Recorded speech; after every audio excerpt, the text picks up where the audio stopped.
Основной темой встречи стали вопросы, касающиеся событий, происходящих во внутренней и внешней политике нашей страны. С учетом принятого решения о применении воздушной компоненты в Сирии руководством страны, есть определенная угроза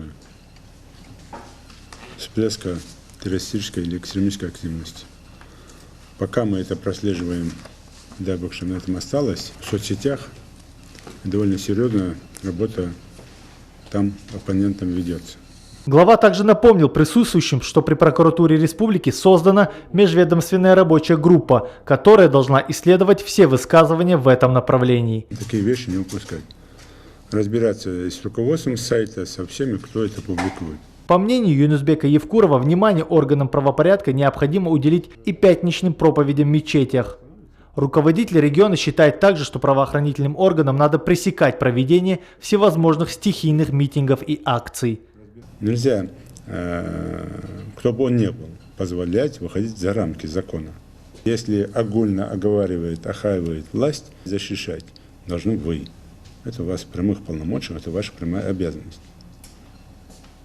Вот эти высказывания, попытки влиять надуманными вещами, совершенно необоснованными.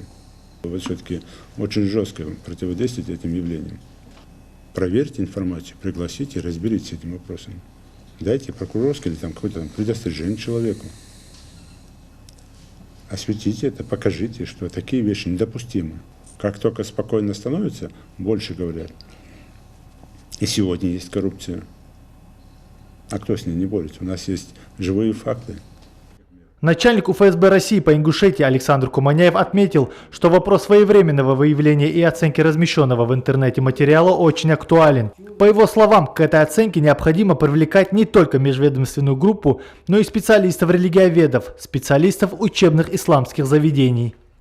На ряде зарубежных интернет-сайтах в третьих странах достаточно активно ведется вербовка российских граждан, в том числе и для участия в боевых действиях на территории Сирии и в других третьих странах мира.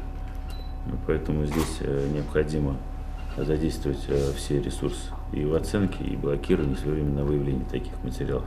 По итогам совещания глава республики поставил перед присутствующими ряд задач и дал поручение Совету безопасности республики. В частности, Юнусбек Евкуров поручил провести профилактическую работу во всех вузах и СУЗах, бюджетных учреждениях. О работе, проводимой рабочей группой, необходимо докладывать еженедельно.